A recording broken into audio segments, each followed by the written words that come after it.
Pasar Tegal belum lagi ramai ketika suara sepatu boot menghentak-hentak lantai los basah.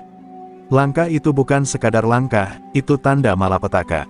Para pedagang kecil refleks menunduk, pura-pura sibuk menata dagangan, berharap tak menarik perhatian sang iblis pasar, Bayu Kuncir. Preman tinggi besar dengan rambut dikuncir ke belakang, lengkap dengan tato ular yang melingkar di lengan, sudah seperti dewa murka di mata mereka. Semua tahu, pagi yang tenang bisa berubah jadi neraka jika Bayu bangun dengan mood buruk. Bayu menyeringai lebar, aroma rokok kretek murah masih menempel di nafasnya. Di tangannya tergenggam tongkat besi, bukan untuk menolong, tapi untuk menghajar. Ia berjalan menyusuri lorong demi lorong pasar, sesekali menendang lapak sayur, meludah sembarangan, dan memungut uang setoran tanpa basa-basi. Tak ada yang berani menatap matanya, karena bagi Bayu, tatapan adalah tantangan. Dan tantangan berarti baku hantam. "Ayo, setorannya, jangan pura-pura sibuk," teriaknya sambil menunjuk seorang ibu penjual tahu. Dengan tangan gemetar, si ibu menyerahkan uang lusuh yang diselipkan di balik celana dalam, satu-satunya tempat yang Bayu ogah periksa. Bayu mengangkat alis, menghitung uang dengan malas, lalu mengangguk. "Besok jangan kurang," katanya datar, lalu melangkah lagi, mencari mangsa berikutnya. Di ujung pasar, di dekat saluran air yang menghitam, ada satu lapak ikan yang selalu terlewat dari perhatian Bayu. Bukan karena ia tak tahu, tapi karena pemiliknya terlalu aneh. Namanya Pak Salim, pria tua keriput dengan sorot mata tajam yang tak sesuai dengan usianya. Tak banyak bicara, tak pernah ikut ribut, dan selalu datang sebelum subuh, menjajakan ikan-ikannya yang entah kenapa selalu segar dan laris. Bayu sudah lama menganggap Pak Salim angin lalu, sampai pagi itu. Mau sampai kapan ngeloyor tanpa setor, Pak Tua? Bayu berhenti tepat di depan lapak ikan Pak Salim. Para pedagang di sekitar langsung membungkam. Bahkan udara pun terasa menegang. Pak Salim mengangkat wajah, menatap Bayu dengan tenang. "Aku berdagang, bukan untuk memberi makan lintah," jawabnya lirih, namun jelas. Kalimat itu menghantam ego Bayu seperti palu godam. Sejenak, suasana diam membeku. Bayu mendekat, menarik kerah baju Pak Salim. "Kau kira aku main-main?" "Hah," gumamnya serak. Tapi mata Pak Salim tak gentar. Justru mata itu, mata tua yang mengandung bara tersembunyi, membuat dada Bayu terasa panas, seperti ada bara api yang menyusup diam-diam ke tulangnya. Dengan geram, Bayu melayangkan tamparan keras ke wajah Pak Salim. Tubuh tua itu terhuyung, tapi tak jatuh. Saat tangannya menyentuh lantai, seekor ikan di atas gerobaknya mendadak menggeliat dan terbakar ringan, seperti disambar percikan api. Para pedagang yang menyaksikan mendadak menatap ngeri. Mereka tak paham apa yang terjadi, tapi naluri mereka berteriak, "Jangan usik Pak Salim." Bayu meludah ke tanah dan berbalik, pura-pura tak terpengaruh. Tapi langkahnya terasa berat, seolah panas menjalari sekujur tubuhnya. Ia tak sadar, di balik punggungnya, Pak Salim berdiri sambil menatap langit yang mulai memerah. Hari itu, untuk pertama kalinya dalam 2 dekade, bara dalam tubuhnya mulai bangkit lagi. Dan dunia pasar akan segera mengenal kembali nama ilmu yang seharusnya sudah dilupakan, Ajian Barageni. Keesokan harinya, kabar tentang insiden Bayu Kuncir dan Pak Salim menyebar lebih cepat dari aroma ikan asin di pagi hari. Pedagang-pedagang lama saling berbisik penuh ketakutan. Mereka tak hanya takut pada Bayu, tapi juga pada sesuatu yang lebih tua, lebih dalam, sesuatu yang selama ini mereka pikir hanya mitos pasar.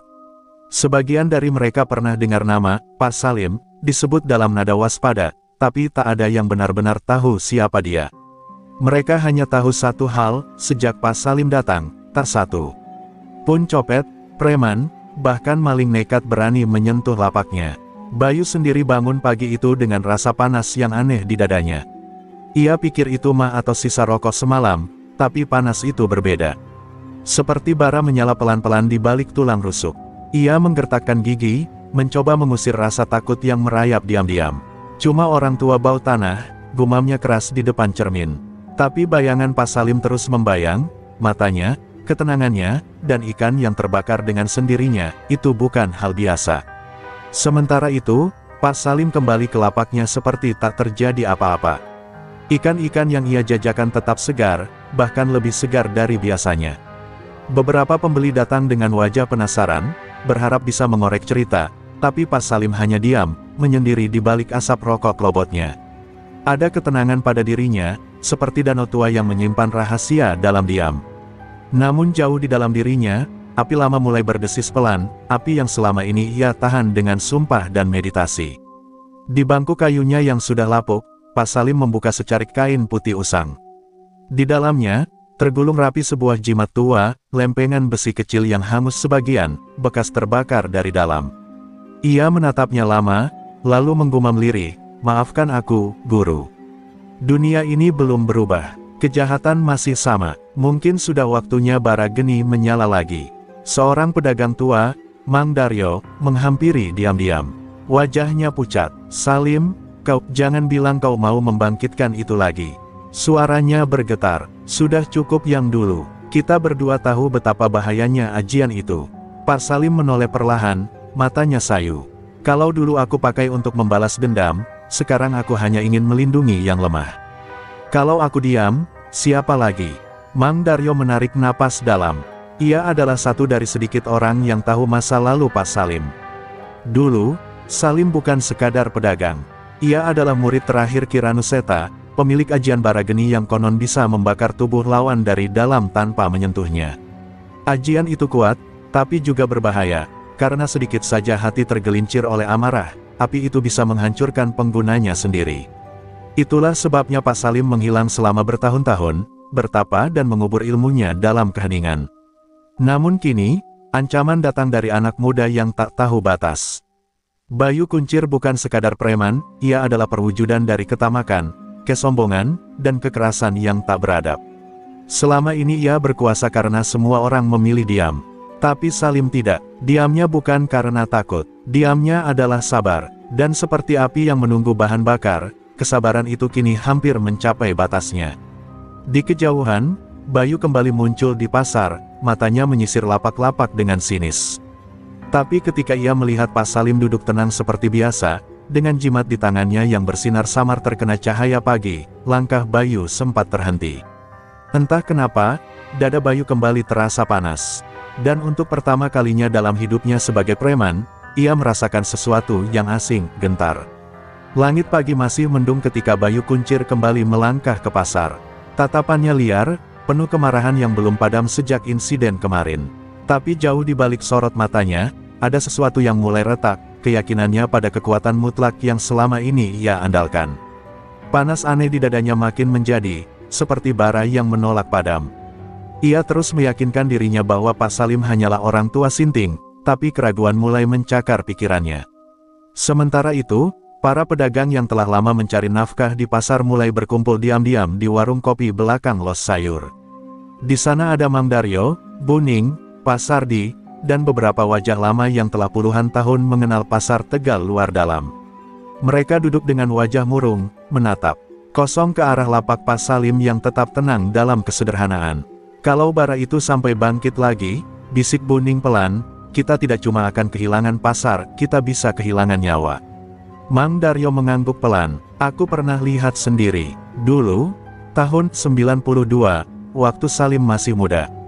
Ada 5 orang preman dari luar kota coba bakar rumah gurunya. Tak satu pun jasad mereka ditemukan utuh. Api muncul dari tanah, dari udara. Bahkan air sumur pun mendidih. Suasana jadi mencekam. Cerita itu seperti dongeng bagi generasi muda, tapi bagi yang menyaksikan, itu bukan kisah, itu peringatan." "Lalu kenapa dia kembali?" tanya Pak Sardi. "Kenapa dia pilih jualan ikan di sini?" Mang Daryo menarik napas dalam, lalu menjawab lirih, "Mungkin dia lelah berkelana. Atau mungkin, dia menunggu. Menunggu alasan yang cukup kuat untuk menyalakan lagi apa yang selama ini ia matikan." Semua terdiam, karena mereka tahu, alasan itu kini datang dalam wujud Bayu Kuncir, si preman muda yang tak tahu diri. Di sisi lain pasar, Bayu menghampiri seorang pedagang tempe yang tak sengaja menatapnya terlalu lama. Tanpa ampun, ia menjambak kerah baju si pedagang dan mengancam, "Kau lihat apa? Hah? Mau nasibmu kayak si tua bangkai itu?" Tapi suara Bayu tak segarang biasanya. Ada getaran, seperti orang yang sedang menutupi ketakutan dengan kekerasan. Ia tahu semua mata tertuju padanya, tapi tak satu pun yang berani menyahut. Namun, sebelum ia melangkah lebih jauh, Mang Daryo berdiri di tengah lorong pasar. Tubuhnya mungkin tua, tapi keberaniannya tak padam. Bayu, panggilnya lantang. Bayu menoleh dengan mata menyipit. Sudahlah, anak muda, pulang saja. Kau masih bisa hidup kalau berhenti sekarang, kata Daryo. Bayu mendekat dengan senyum mengejek. Kau pikir aku takut sama si tukang ikan itu? Tapi suara Daryo tetap tenang, bahkan dingin. Kau bukan cuma berurusan dengan orang tua. Kau sedang bermain-main dengan api dari neraka yang tak bisa kau padamkan. Bayu mendadak terdiam. Kalimat itu menggema dalam kepalanya. Ia ingin tertawa, ingin meludahi wajah Daryo, tapi dadanya makin panas, seolah tubuhnya menolak niat jahat yang hendak ia lakukan. Ia memalingkan wajah dan pergi, menyembunyikan kegelisahan yang makin menekan. Tapi satu hal pasti, ia tak akan berhenti. Ego dan rasa takut dalam dirinya telah menyatu, dan keduanya hanya bisa dibungkam dengan satu hal, kekerasan. Di balik tumpukan keranjang ikan, Pak Salim mengamati semua itu dengan mata kosong. Ia menarik napas panjang, lalu meraba jimat di balik bajunya. Getaran halus terasa di telapak tangannya, tanda bahwa bara geni telah mulai merespons dunia luar. Ia masih berharap semuanya bisa selesai tanpa darah. Tapi bila api harus menyala demi menegakkan keseimbangan, maka ia tak akan ragu. Bara itu sudah terlalu lama tertidur. Sore menjelang, pasar mulai lengang. Para pedagang satu persatu berkemas, namun bayangan ketegangan masih menggantung di udara. Bayu Kuncir tak pulang ke rumahnya seperti biasa. Ia duduk di pos ronda pasar yang kosong, mengasah sebilah pisau kecil dengan tatapan nanar. Bayu merasa harga dirinya diinjak-injak. Seorang tua berani menantangnya, dan kini semua orang melihatnya bukan sebagai raja pasar, tapi sebagai pecundang yang ditundukkan tatapan seorang pedagang ikan. Dadanya bergetar oleh ego yang terluka. Ia tak bisa tinggal diam. Malam ini, harus ada yang terbakar. Di waktu yang sama, Pak Salim tengah menata ikan-ikan terakhir yang belum laku ke dalam keranjang bambu. Ia menutup lapaknya dengan terpal tua dan menghela napas panjang. Ada ketenangan di wajahnya, namun sorot matanya mulai mengeras. Ia tahu Bayu belum selesai. Ia tahu bahwa orang seperti Bayu tak pernah bisa menerima kekalahan dengan kepala dingin. Dan ketika kebodohan bertemu dendam, hanya bencana yang akan lahir. Saat langit benar-benar gelap dan pasar nyaris kosong, Bayu muncul dari balik gang, diikuti dua preman muda berwajah garang.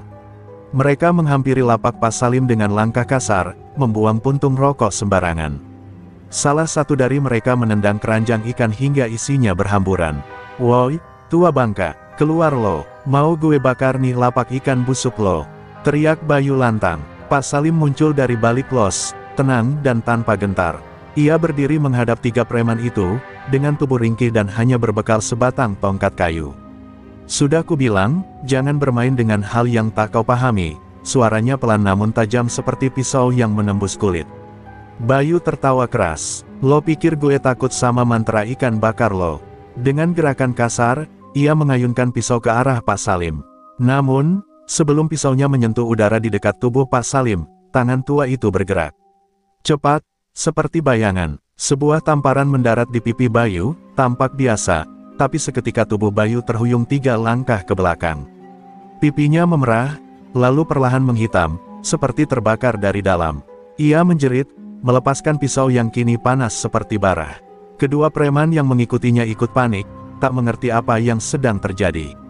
"Apa-apaan ini?" teriak salah satu preman, tapi mereka tak berani mendekat. Dari tubuh Pak Salim, kini terasa hawa panas yang aneh, seperti berdiri di dekat tungku besar. Napasnya tetap tenang, namun tanah di sekeliling kakinya mulai mengering, dan udara di sekitarnya bergetar tipis seperti fatamorgana. Pak Salim menatap Bayu yang jatuh terduduk. "Ini baru tamparan kecil, anak muda," ucapnya pelan.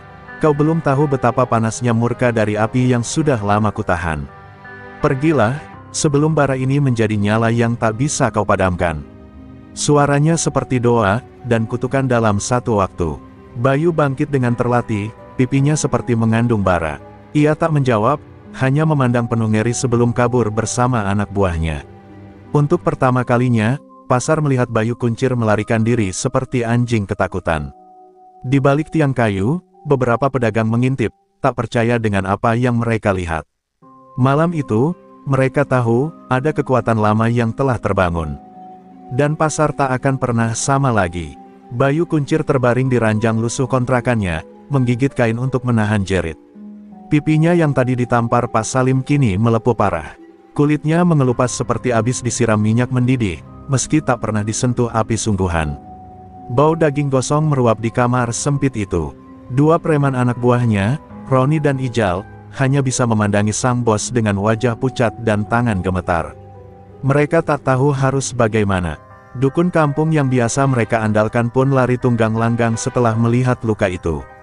Ini bukan luka biasa, Bey, gumam Roni, suaranya bergetar.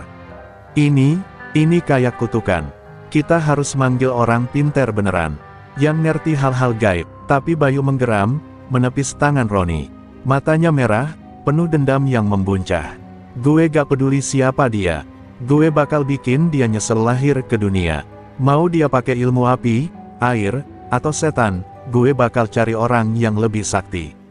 Jeritnya. Keesokan harinya, meski luka di wajah belum sembuh, Bayu memaksa diri naik motor menuju kaki Gunung Ciremai. Ia ingat kabar tentang seorang pertapa hitam bernama Mbah Kalimus, mantan dukun sakti yang konon diasingkan karena ilmu hitamnya terlalu buas. Jalan menuju gubuk pertapa itu sunyi, penuh kabut dan aroma dupa. Bayu mendaki dengan penuh amarah, mengabaikan rasa sakit di wajahnya yang makin panas setiap mendekat ke puncak. Sesampainya di depan gubuk reyot itu, Bayu berteriak memanggil. Tak lama, pintu kayu berderit terbuka dan muncullah sosok renta berambut putih. Seperti kapas, dengan mata yang menyala kekuningan. Kau yang bermain-main dengan pemilik bara geni? Tanyanya, seolah sudah tahu segalanya. Bayu mengangguk, berlutut, dan memohon bantuan. Bantu saya, Eyang, saya ingin balas dendam. Saya ingin dia hancur. Mbah Kalimus tertawa lirih. Kau main-main dengan api dari dalam tanah, anak muda. Tapi mungkin sudah waktunya, bara geni tidak boleh terus hidup. Ia lalu menarik Bayu masuk dan mulai ritual pemanggilan. Bau kemenyan bercampur darah ayam hitam memenuhi ruangan. Bayu duduk di lingkaran tanah liat, tubuhnya gemetar saat mantra dibacakan. Kau akan kuberi kekuatan kegelapan. Tapi ingat, kekuatan ini haus darah, bisik Kalimus. Di sisi lain pasar, Pak Salim duduk diam di lapaknya yang sederhana. Ia tahu Bayu belum menyerah. Hatinya seperti ditusuk gelisah, namun wajahnya tetap datar. Setiap malam ia mulai bermeditasi lebih dalam, merapal doa-doa kuno peninggalan gurunya, memperkuat segel yang menahan api di dadanya. Ia bukan hanya melindungi diri, tapi juga menjaga agar bara geni tak menjadi malapetaka bagi seluruh kota. Tapi malam itu, seekor burung gagak jatuh mati tepat di atas lapaknya. Matanya bolong, dan tubuhnya menghitam seperti arang. Pak Salim mengangkatnya perlahan, lalu menutup mata. Ia sudah memanggil kegelapan, bisiknya lirih. Angin malam terasa lebih dingin dari biasanya, membawa bisikan yang hanya bisa didengar oleh mereka yang menyatu dengan alam gaib. Sebuah pertanda, bahwa perang sesungguhnya, baru saja dimulai. Pagi itu, pasar ikan tampak lebih sunyi dari biasanya. Langit berwarna kelabu, seolah menandakan bencana yang tengah merangkak mendekat. Para pedagang berjualan dengan cemas, bisik-bisik tentang burung gagak mati dan bau amis yang menyengat semalam. Pak Salim, meski tetap membuka lapak, duduk lebih dalam-dalam diam. Ia tak lagi hanya menjadi pedagang, melainkan penjaga gerbang antara dunia nyata dan bara yang tak kasat mata. Ia bisa merasakan sesuatu yang kelam sedang bangkit, dan kekuatan itu datang untuk dirinya. Sementara itu, Bayu Kuncir berdiri di depan cermin kecil dalam gubuk Mbah Kalimus. Wajahnya yang sebelumnya melepuh kini telah kembali seperti semula, bahkan lebih pucat dan keras. Matanya tampak sayu tapi berkilau seperti bara redup.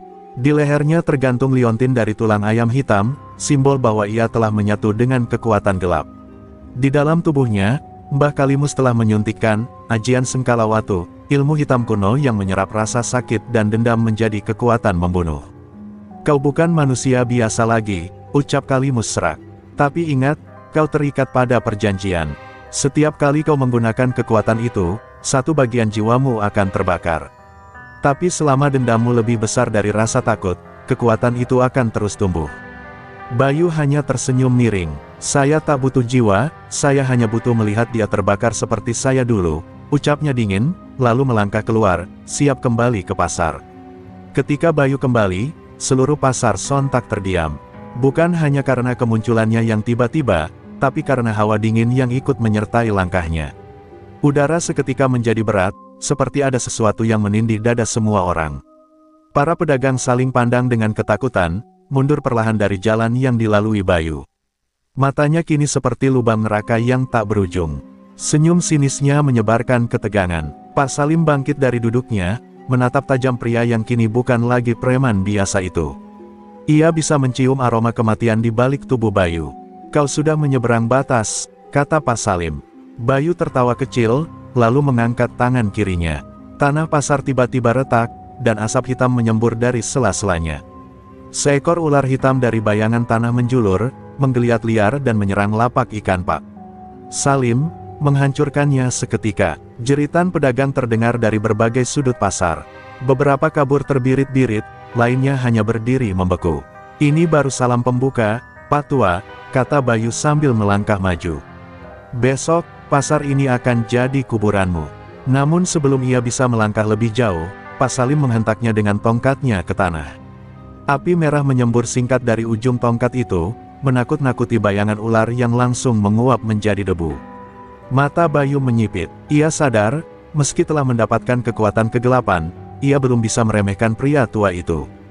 "Kau pikir kau bisa lawan aku selamanya?" serunya. Pak Salim menjawab dengan tenang, "Aku bukan sedang melawanmu, Bayu. Aku sedang mencoba menyelamatkanmu, sebelum bara dalam dirimu membakar segalanya, termasuk dirimu sendiri." Hari itu, pasar tidak lagi menjadi tempat jual beli biasa. Ia telah berubah menjadi medan perang antara api dan bayangan, antara dendam dan kesadaran. Dan semua orang tahu, badai belum datang sepenuhnya. Ini baru awal dari kehancuran yang lebih besar. Malam merambat pelan di atas atap pasar yang sudah tak lagi damai. Pak Salim duduk bersila di tengah lapaknya yang hancur, menghadap ke bara api kecil dalam wadah tanah liat. Api itu tidak biasa, ia berkobar diam, merah menyala, tapi tak membakar apapun. Dari api itulah Pak Salim menarik napas dalam, dan mengingat masa lalu yang selama ini dikuburnya dalam-dalam. 25 tahun lalu, nama aslinya bukanlah Salim. Ia dikenal sebagai Raka Darmadipa, seorang prajurit spiritual dari Padepokan Gunung Kendeng. Ia adalah murid utama dari Ki Wangsapati, pemilik ajian langka, bara geni, api sakti yang lahir dari perpaduan doa suci dan pengendalian batin tingkat tinggi. Ajian itu hanya diwariskan pada mereka yang bisa menaklukkan amarah dan menjadikannya cahaya, bukan bara dendam. Namun, tak semua bisa menjaganya. Kala itu, Raka menjadi korban fitnah murid lain yang iri. Ia dituduh menyalahgunakan ajian untuk membakar desa saat terjadi kerusuhan. Padahal yang melakukannya adalah murid sesat yang bersekutu dengan dukun hitam. Karena rasa bersalah atas kehancuran yang tak bisa ia cegah, Raka meninggalkan padepokan, membuang jati dirinya, dan hidup sebagai pedagang ikan sederhana. Sejak itu, ia berjanji tak akan pernah menggunakan bara geni, kecuali untuk melindungi yang tak bersalah. Namun, melihat Bayu kini bersatu dengan kegelapan, Pak Salim tahu bahwa masa lalu yang ia hindari telah mengejarnya.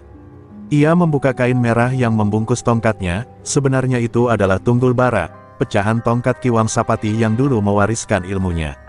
Bayu telah menjadi seperti murid sesat itu, gumamnya pelan. Dan kali ini, aku tak akan membiarkan sejarah terulang.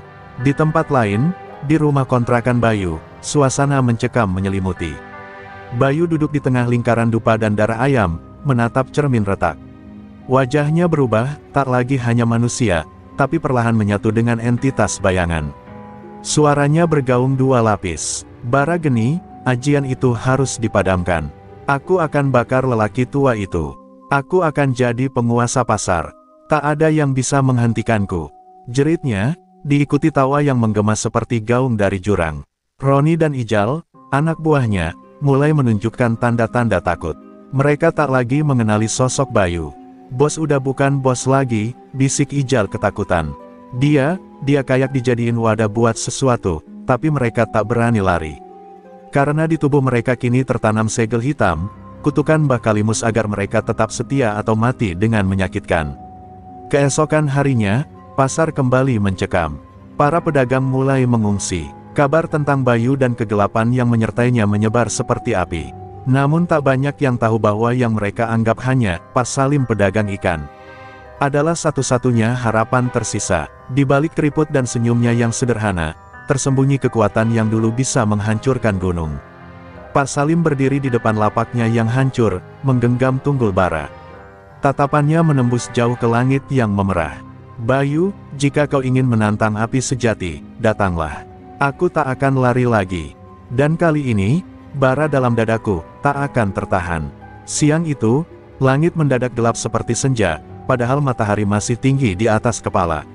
Angin bertiup tak wajar, membawa debu, abu, dan aroma kemenyan busuk yang membuat seluruh pasar kian mencekam. Para pedagang sudah tak ada yang berani berjualan, mereka mengungsi ke kampung seberang, meninggalkan lapak dan barang dagangan begitu saja. Hanya satu sosok yang masih berdiri tenang di tengah pasar yang kosong, Pak Salim, dengan tongkat bara menyala di genggamannya. Dari kejauhan, Bayu Kuncir muncul, diiringi Roni dan Ijal yang kini berjalan bungkuk seperti makhluk tanpa jiwa. Bayu tampak berubah, kulitnya menghitam dengan urat-urat merah menyala seperti lava mengalir. Matanya tak lagi memiliki bola mata, hanya cahaya merah yang membakar. Tawa kecilnya menggelegar di antara puing-puing pasar, membuat seekor ayam mati tiba-tiba di kandang. "Lihat, Pak Tua, pasar ini sekarang milikku," ujarnya dingin, "dan kau akan jadi korban pertamanya." Pak Salim tak menjawab, ia hanya menancapkan tongkatnya ke tanah. Bara dari ujung tongkat itu menjalar perlahan, membentuk lingkaran cahaya di sekelilingnya. Saat Bayu melangkah masuk ke dalam lingkaran itu, udara seketika berubah panas. Bayangan-bayangan yang sebelumnya mengikuti Bayu langsung menguap, terbakar oleh kekuatan yang belum mereka kenal. "Ajian ini, bukan untuk menyerang," gumam Pak Salim. "Tapi hari ini, aku akan membuat pengecualian." Bayu tak memberi waktu. Ia melompat tinggi, menerjang dengan tangan yang berubah menjadi cakar api hitam. Namun di saat tubuhnya nyaris menghantam Pak Salim, semburan api merah meledak dari tanah, menahan tubuhnya di udara. Tubuh Bayu terpental beberapa meter ke belakang, menghantam tiang besi yang langsung bengkok. Tapi ia bangkit seolah tak merasakan sakit. "Bagus," gumamnya, "mari kita buat pasar ini jadi neraka." Duel itu pun pecah. Api merah dan asap hitam beradu di tengah pasar. Tiap hantaman tongkat Pak Salim meledakkan tanah, sementara setiap tebasan tangan Bayu memanggil bayangan yang berwujud binatang buas. Bara melawan bayangan, panas melawan kegelapan. Beberapa bangunan pasar runtuh terkena dampaknya. Atap seng beterbangan seperti daun kering, dan api menjalar ke rak-rak ikan yang tersisa. Pak Salim sempat terdesak saat Bayu menyerang dengan jurus pamungkas, bayang ancam jagat, serangan berupa ribuan bayangan tajam dari tubuhnya yang menyatu menjadi pusaran hitam pekat. Namun Pak Salim menguatkan batinnya, memejamkan mata, lalu menghantam tanah dengan tongkat bara. Ledakan api membentuk kubah pelindung, membakar habis semua bayangan itu. Namun ledakan tersebut juga menguras tenaganya. Tersengal, Pak Salim jatuh berlutut, tongkatnya retak. Belum waktunya, bisiknya. Tapi Bayu yang juga luka parah, darah hitam menetes dari mulutnya, justru tertawa. "Aku bisa terus, karena dendamku belum habis, Pak Tua." Saat Bayu berjalan perlahan mendekat dengan langkah pincang, tongkat bara tiba-tiba pecah jadi dua.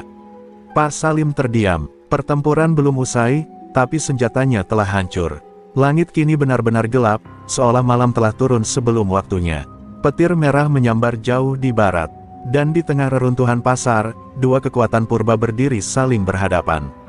Tak ada lagi kata-kata, yang tersisa hanya sisa-sisa kekuatan, keyakinan, dan niat untuk bertahan hidup.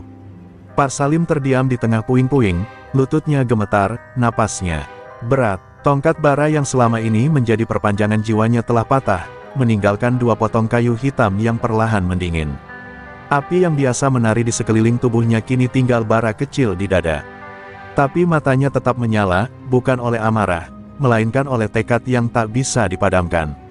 Di hadapannya, Bayu Kuncir menyeret kakinya, darah hitam menetes dari setiap luka, tapi senyum bengis tetap menghiasi wajahnya yang rusak. "Sudah habis, Pak Tua," ejek Bayu. "Ilmu sakti tinggal dongeng, dan kau, tinggal arang yang tak berguna." Ia mengangkat tangannya, memanggil pusaran bayangan terakhirnya. Dari balik tubuhnya muncul sosok-sosok kegelapan yang mengepul, membentuk kepala-kepala iblis dan tangan-tangan raksasa. Mereka meraung, mencakar udara, bersiap mencabik tubuh Pak Salim yang tak lagi bersenjata. Langkah Bayu mantap, tiap injakan membakar tanah menjadi hitam gosong. Tapi di saat itu, Pak Salim menutup mata. Ia menarik napas dalam, mengingat wejangan terakhir Ki Wang Sapati, bara sejati bukan pada tongkat, tapi dalam batin. Api yang tidak menyala karena dendam, tapi karena cinta dan keberanian. Perlahan, ia menangkup kedua telapak tangannya. Dari celah di antara jari-jari tuannya, muncul cahaya merah lembut. Bara itu bangkit dari dalam dadanya, menari-nari di udara, membentuk lidah api kecil yang murni. Api itu lalu menyelimuti tubuhnya perlahan, bukan membakar, tapi menyatu.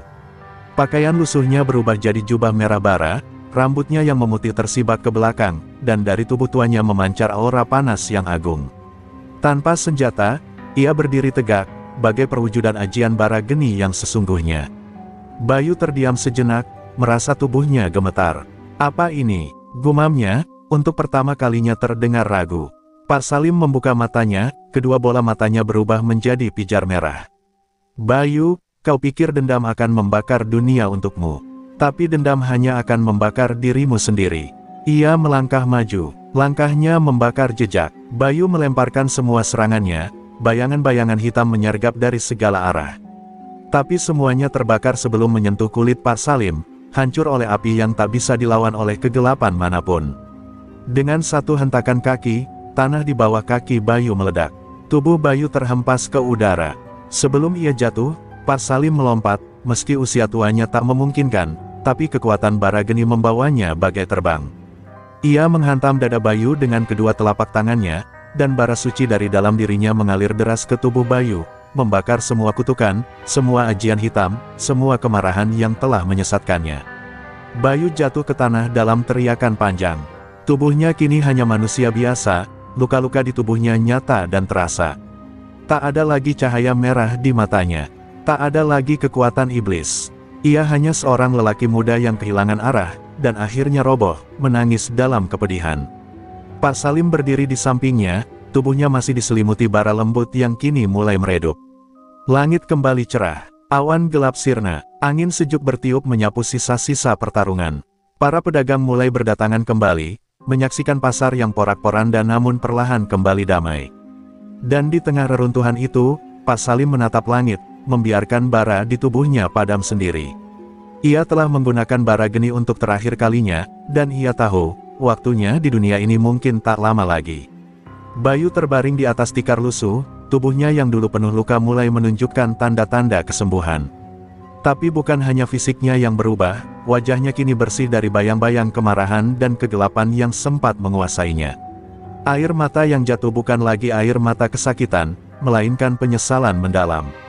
Ia memandang ke arah Pak Salim yang duduk diam di sampingnya, sosok yang dulu dianggap musuh, kini menjadi satu-satunya harapan baginya. Pak Salim memandang Bayu dengan mata penuh kasih namun tegas. Ini bukan akhir, Bayu. Jalanmu masih panjang, dan aku akan membantumu mengikis sisa-sisa kegelapan itu. Suaranya lembut, tapi tiap kata berisi kekuatan. Ajian bara geni bukan untuk menghancurkan, tapi untuk membangun. Jika kau mau, aku bisa mengajarkan bagaimana menyalakan bara dalam hatimu tanpa membakar dunia. Bayu mengangguk pelan, tak mampu berkata-kata. Ia tahu, pertarungan itu bukan hanya tentang kekuatan fisik, tapi juga ujian batin. Aku telah tersesat, aku mau belajar, ucapnya dengan suara yang serak. Ajari aku, Pak Salim. Ajari aku menjadi manusia yang layak. Kata-katanya menggetarkan hati sang tua, menandai titik balik di hidupnya. Hari-hari berikutnya, Pak Salim membawa Bayu ke tempat sunyi di tepi hutan. Di sana, mereka berlatih menyalakan bara dalam diri tanpa mengorbankan jiwa. Bayu belajar menenangkan amarah, menahan hawa nafsu untuk membalas dendam, dan membangkitkan keberanian untuk menjaga. Pelan tapi pasti, api di dalam dirinya mulai bersinar lebih terang dan lebih murni. Namun, di tengah proses itu, bayang-bayang lama masih mengintai. Anak buah Bayu yang dulu terikat kutukan Mbah Kalimus kini mulai mencari-cari celah untuk menghidupkan kembali kegelapan yang pernah mereka pakai. Roni dan Ijal masih bergelut dengan pergulatan batin mereka, dan di kota, kabar tentang pertarungan bara dan bayangan mulai menjadi legenda, menarik perhatian preman-preman lain yang haus kekuasaan. Pak Salim tahu, perjalanan mereka belum selesai. Pasar ini butuh kedamaian, bukan hanya pertempuran. Kita harus bersiap, Bayu. Kalau kau benar ingin menjadi pelindung, maka kau harus lebih kuat dari yang kau kira. Ia memandang ke cakrawala, bayangan matahari yang mulai tenggelam seolah memberi pesan akan ujian baru. Bayu mengangkat wajahnya ke langit senja, merasakan udara segar mengisi paru-parunya. Ada rasa takut, tapi juga harapan yang belum pernah ia rasakan sebelumnya. Aku siap, Pak Salim. Aku tak mau lagi jadi bayangan kegelapan. Aku ingin menjadi cahaya. Kata-kata itu adalah janji, yang akan diuji oleh waktu dan keadaan. Pasar yang dulu penuh teror kini perlahan berubah. Para pedagang kembali dengan hati-hati, dan sosok Pak Salim serta Bayu mulai dikenal sebagai penjaga baru. Tapi mereka tahu, kedamaian tidak datang dengan mudah.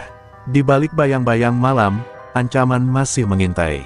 Dan bara dalam diri Bayu akan segera diuji kembali, lebih hebat dari sebelumnya. Malam menyelimuti pasar dengan sunyi yang menekan, hanya terdengar desau angin yang membelai reruntuhan bangunan. Di balik kegelapan, Roni dan Ijal berdiri membelakangi keramaian, wajah mereka suram dan penuh pergulatan batin. Dua sosok yang dulu setia mengikuti Bayu kini berada di persimpangan jalan yang berbahaya. Mereka bergulat dengan rasa bersalah dan godaan bayangan hitam yang tak pernah benar-benar lenyap dari jiwa mereka. Roni memandang ke arah pasar yang mulai hidup kembali, suara tawa dan canda pedagang yang mulai kembali mengisi udara.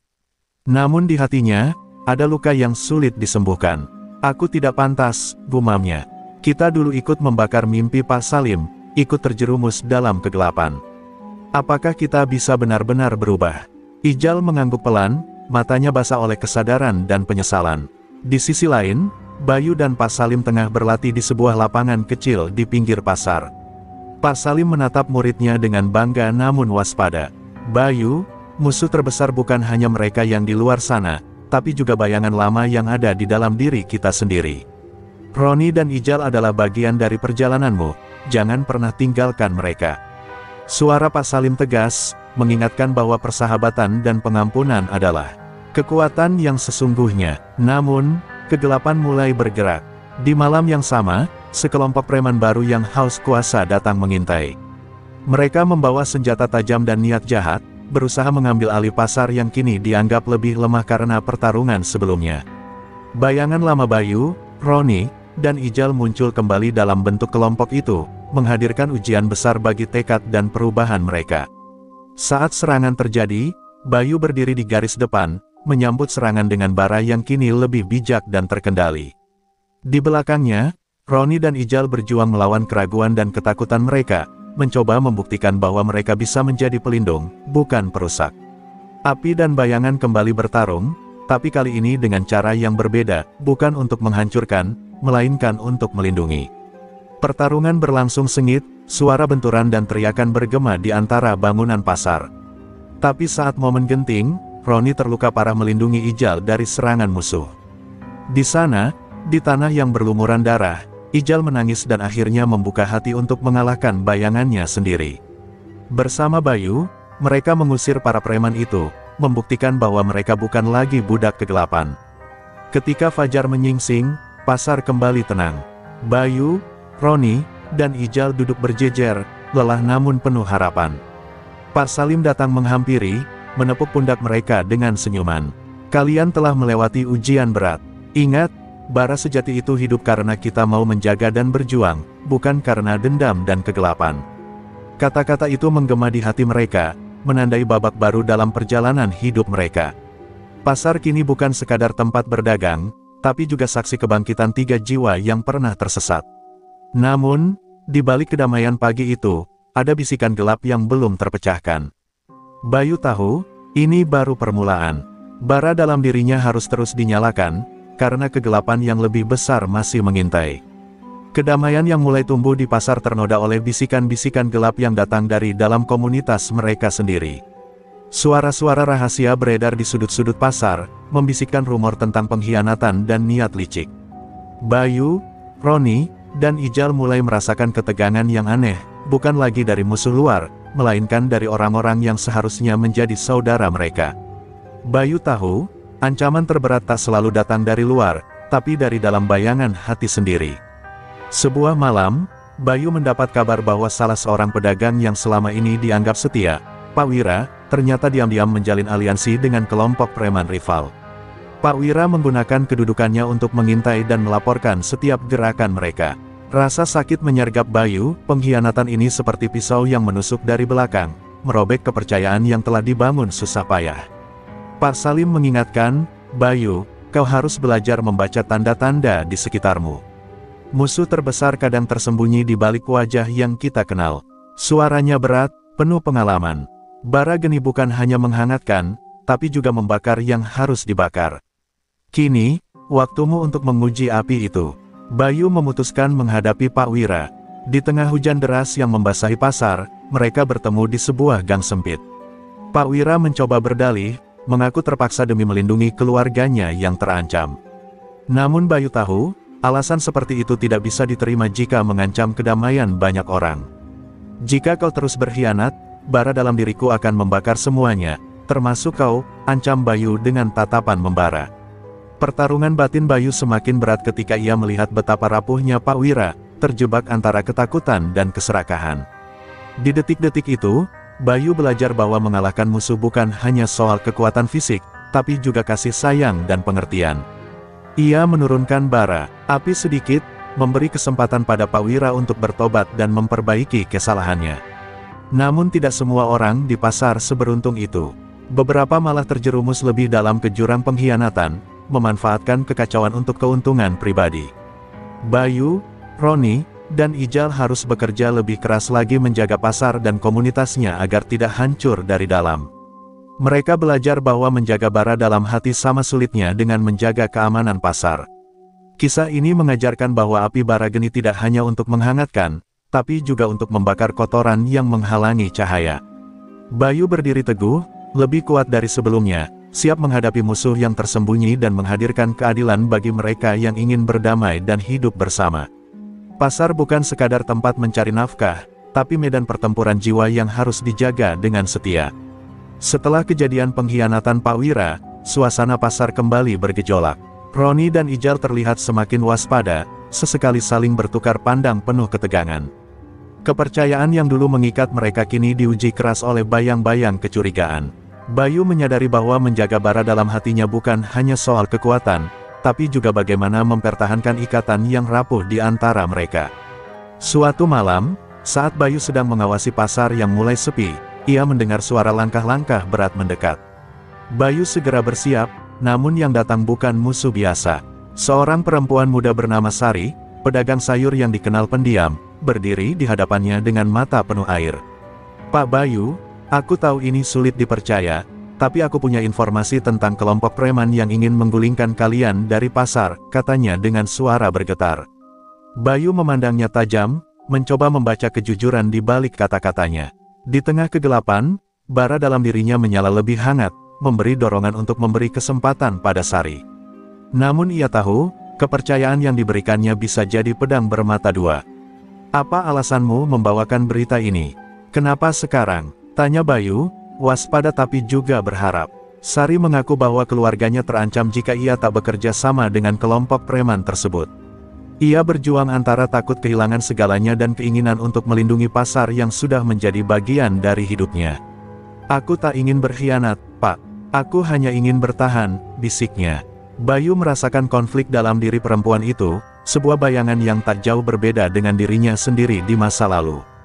Malam itu, Bayu memutuskan untuk menguji kesetiaan Sari dengan memberi tugas penting, menyampaikan pesan damai kepada salah satu anggota kelompok preman. Sari pergi dengan harapan dan ketakutan yang bergumul di dada. Bayu berdiri menatap langit malam, sadar bahwa ujian ini bukan hanya untuk Sari, tapi juga untuk dirinya sendiri. Apakah ia mampu percaya lagi setelah luka lama? Hari-hari berlalu dengan ketegangan yang semakin terasa. Pasar mulai dipenuhi bisikan bahwa ada mata-mata di antara mereka, dan Sari berada di pusatnya. Bayu terus memupuk bara dalam dirinya, menguatkan hati agar tidak terjebak dalam kegelapan kecurigaan yang bisa memecah belah mereka. Ia tahu, hanya dengan kepercayaan dan keberanian, mereka bisa bertahan menghadapi badai yang semakin mendekat. Ketika Sari kembali dengan kabar bahwa negosiasi damai gagal dan kelompok preman semakin agresif, Bayu merasakan gelombang emosi yang sulit dikendalikan. Namun ia menahan amarah, mengingat ajaran Pak Salim bahwa bara sejati harus dikendalikan. Bersama Roni dan Ijal, mereka menyiapkan strategi baru, membuktikan bahwa dalam kegelapan, kepercayaan dan persatuan adalah senjata paling ampuh. Kabar kegagalan negosiasi yang dibawa Sari menghantam pasar seperti badai petir. Kelompok preman rival tak lagi menyembunyikan niat mereka. Ancaman kekerasan mulai merambat ke setiap sudut pasar yang dulu damai. Pedagang-pedagang mulai mempersiapkan diri, membersihkan senjata seadanya, dan mengunci barang dagangan mereka dengan waspada. Bayu berdiri di tengah keramaian, menyaksikan bagaimana bara dalam dirinya mulai menyala semakin panas, menuntut tindakan. Roni dan Ijal terlihat berbeda. Roni semakin keras dan penuh amarah, seolah dendam lama bangkit kembali, sementara Ijal mencoba menenangkan dengan kata-kata bijak. Namun Bayu tahu, mereka semua menghadapi ujian terbesar dalam hidupnya. Mereka harus memilih antara menyerah pada ketakutan atau bangkit dan melawan dengan keberanian yang sesungguhnya. Suatu malam, Bayu mengumpulkan para pemimpin pasar di sebuah gudang tua. Ini bukan hanya tentang mempertahankan pasar, katanya dengan suara tegas, tapi juga tentang mempertahankan harga diri dan masa depan kita semua. Matanya menyala-nyala seperti bara api yang siap membakar segala rintangan. Ia mengajak semua untuk bersatu, meninggalkan perbedaan kecil demi tujuan yang lebih besar. Persiapan perang pun dimulai. Para pedagang membentuk barisan, berlatih teknik bertahan dan menyerang. Bayu mengajarkan mereka beberapa jurus bara geni, menularkan semangat dan kekuatan yang ia miliki. Di balik latihan keras itu, ada rasa takut yang mendalam, karena mereka tahu ini bukan sekadar pertarungan fisik, tapi juga pertempuran jiwa yang menentukan nasib mereka. Hari pertempuran tiba. Di bawah langit kelabu, dua kubu saling berhadapan dengan amarah membara. Suara benturan senjata, teriakan, dan ledakan api menggema di udara. Bayu bergerak lincah, menyalakan bara geninya dengan kontrol sempurna, membakar setiap serangan lawan. Tapi di balik keberanian itu, hatinya penuh kekhawatiran akan nasib teman-teman seperjuangannya. Pertarungan semakin sengit saat Roni terkena serangan di bagian bahu. Bayu bergegas menolong, menyadari betapa rapuhnya batas antara hidup dan mati. Ijal pun menunjukkan keberaniannya, melindungi para pedagang yang tersudut. Di tengah kobaran api dan darah, mereka bertiga membuktikan bahwa persahabatan dan tekad adalah kekuatan yang tak bisa dipadamkan. Saat fajar mulai menyingsing, pasar yang tadinya riuh kini sunyi. Para preman rival mundur dengan luka parah, sementara Bayu, Roni, dan Ijal berdiri lelah tapi tak terkalahkan. Bara geni mereka menyala sebagai simbol kemenangan dan harapan baru. Tapi Bayu tahu, ini belum akhir. Musuh sejati bukan hanya yang mereka kalahkan di medan perang, tapi juga bayangan dan godaan yang terus membayangi jiwa mereka. Matahari pagi menyinari pasar yang hancur, tapi semangat para pedagang bangkit kembali. Mereka sadar, setelah perang ini, mereka harus membangun bukan hanya fisik, tapi juga kepercayaan dan kebersamaan yang mungkin telah retak.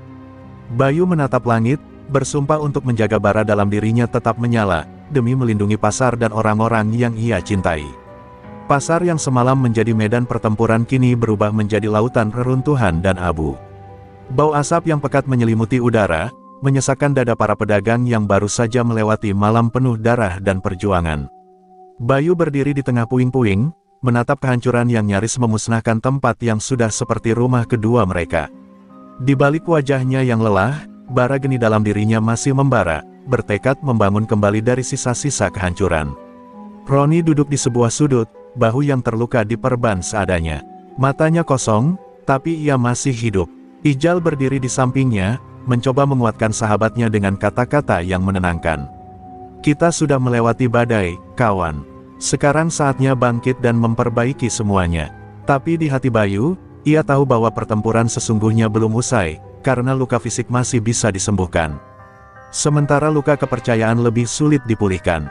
Para pedagang yang selamat berkumpul perlahan, beberapa menangis, sebagian lain saling membantu membersihkan reruntuhan. Meski luka dan kehilangan begitu nyata, semangat mereka tak luntur. Mereka sadar, perjuangan bukan hanya soal mempertahankan pasar dari preman, tapi juga menjaga agar komunitas tetap utuh dan tidak tercerai-berai oleh trauma dan ketakutan. Bayu memanggil semua pemimpin pasar untuk rapat darurat. Kita harus memperkuat persatuan kita. Tidak ada ruang untuk kecurigaan lagi. Jika kita terpecah, musuh akan dengan mudah menghancurkan kita. Suaranya bergetar, penuh semangat yang menular. Ia juga mulai mengajari beberapa pedagang ilmu bara geni, agar mereka dapat melindungi diri dan membantu menjaga kedamaian. Di tengah upaya pemulihan, Sari datang membawa kabar tentang musuh yang mulai menyusun kekuatan kembali. Mereka tidak menyerah dan bahkan berusaha memecah belah lebih dalam lagi. Bayu menyadari ancaman ini jauh lebih berbahaya, karena kini musuh mereka sudah belajar dari kekalahan sebelumnya dan bersiap melancarkan serangan yang lebih licik. Kehidupan di pasar perlahan mulai kembali normal, namun setiap langkah terasa penuh waspada. Bayu menghabiskan malam-malamnya berlatih mengendalikan bara geni lebih dalam lagi, berusaha menenangkan api di hatinya agar tidak berubah menjadi amarah yang membakar segalanya. Ia tahu, bara itu harus menjadi pelindung, bukan pembalas dendam yang menghancurkan. Sementara itu, ikatan di antara Bayu, Roni, dan Ijal semakin kuat. Mereka bukan hanya sahabat, tapi juga saudara seperjuangan yang saling melengkapi. Bayu merasa lebih bijak sekarang, bahwa kekuatan terbesar bukan hanya pada ilmu atau fisik, tapi pada hati yang mampu memaafkan dan membangun kembali dari kehancuran.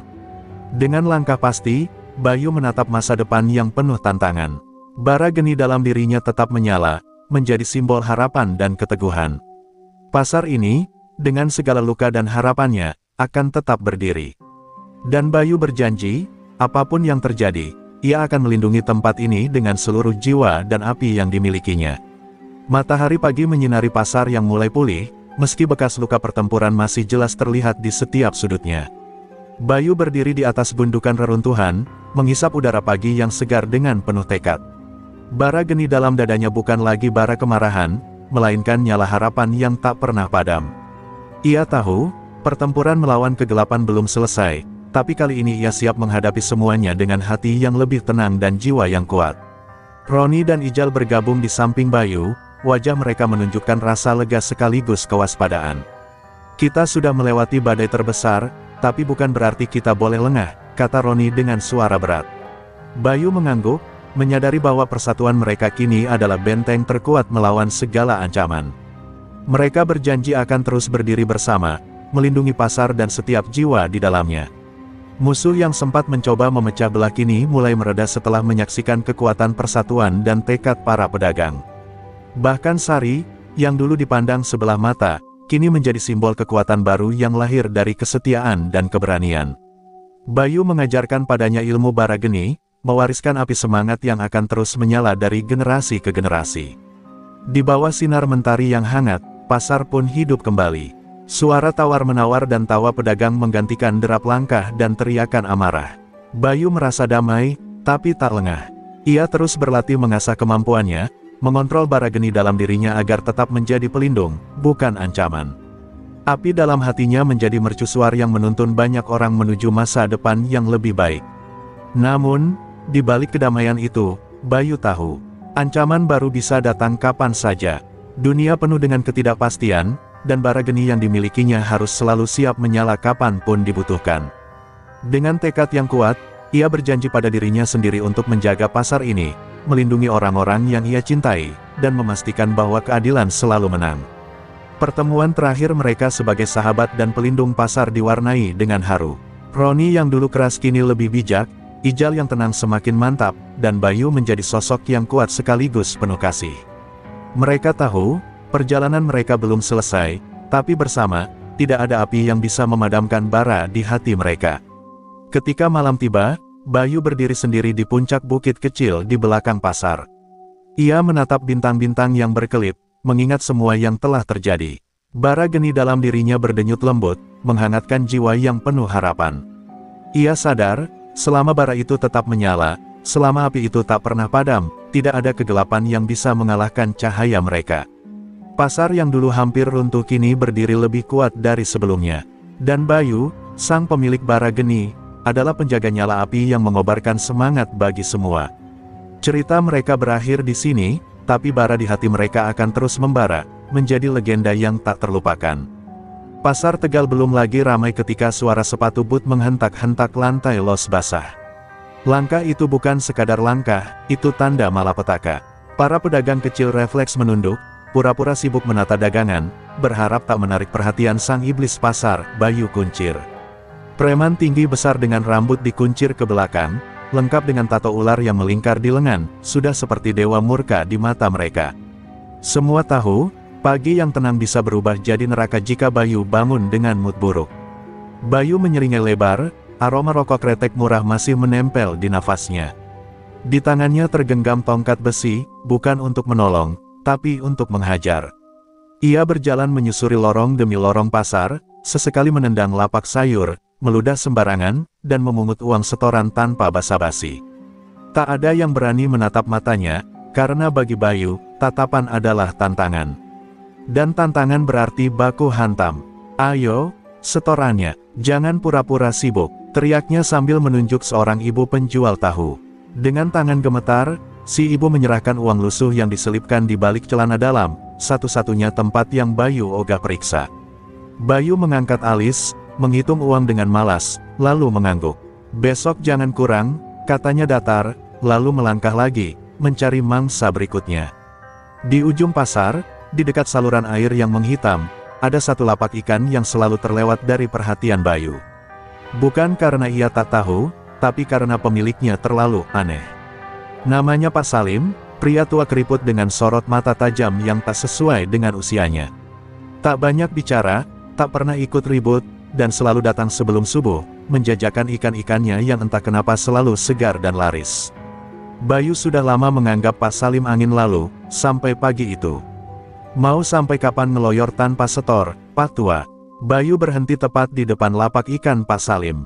Para pedagang di sekitar langsung membungkam. Bahkan udara pun terasa menegang. Pak Salim mengangkat wajah, menatap Bayu dengan tenang. "Aku berdagang, bukan untuk memberi makan lintah," jawabnya lirih, namun jelas. Kalimat itu menghantam ego Bayu seperti palu godam. Sejenak, suasana diam membeku.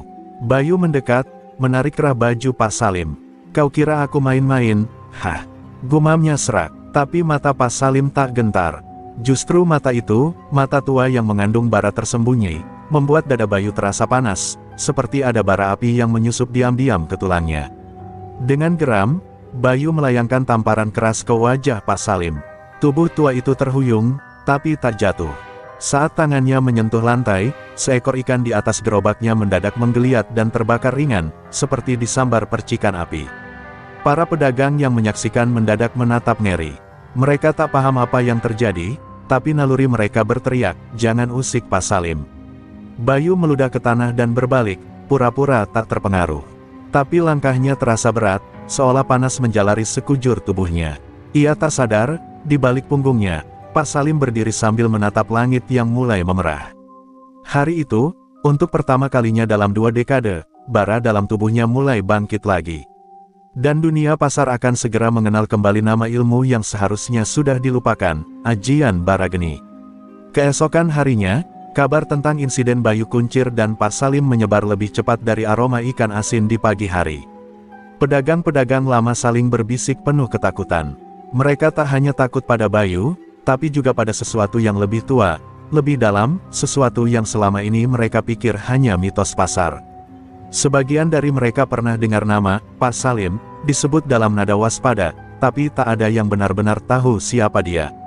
Mereka hanya tahu satu hal, sejak Pak Salim datang, tak satu pun copet, preman, bahkan maling nekat berani menyentuh lapaknya.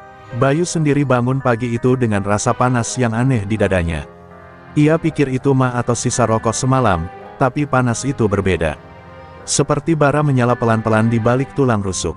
Ia menggertakkan gigi, mencoba mengusir rasa takut yang merayap diam-diam. "Cuma orang tua bau tanah," gumamnya keras di depan cermin. Tapi bayangan Pak Salim terus membayang, matanya, ketenangannya, dan ikan yang terbakar dengan sendirinya, itu bukan hal biasa. Sementara itu, Pak Salim kembali ke lapaknya seperti tak terjadi apa-apa. Ikan-ikan yang ia jajakan tetap segar, bahkan lebih segar dari biasanya. Beberapa pembeli datang dengan wajah penasaran, berharap bisa mengorek cerita, tapi Pak Salim hanya diam, menyendiri di balik asap rokok klobotnya. Ada ketenangan pada dirinya, seperti danau tua yang menyimpan rahasia dalam diam. Namun jauh di dalam dirinya, api lama mulai berdesis pelan, api yang selama ini ia tahan dengan sumpah dan meditasi. Di bangku kayunya yang sudah lapuk, Pak Salim membuka secarik kain putih usang. Di dalamnya, tergulung rapi sebuah jimat tua, lempengan besi kecil yang hangus sebagian, bekas terbakar dari dalam.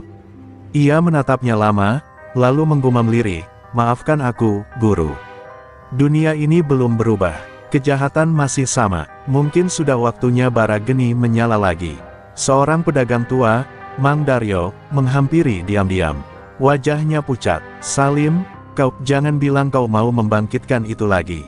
Suaranya bergetar. "Sudah cukup yang dulu. Kita berdua tahu betapa bahayanya ajian itu." Pak Salim menoleh perlahan, matanya sayu. "Kalau dulu aku pakai untuk membalas dendam, sekarang aku hanya ingin melindungi yang lemah. Kalau aku diam, siapa lagi?" Mang Daryo menarik napas dalam.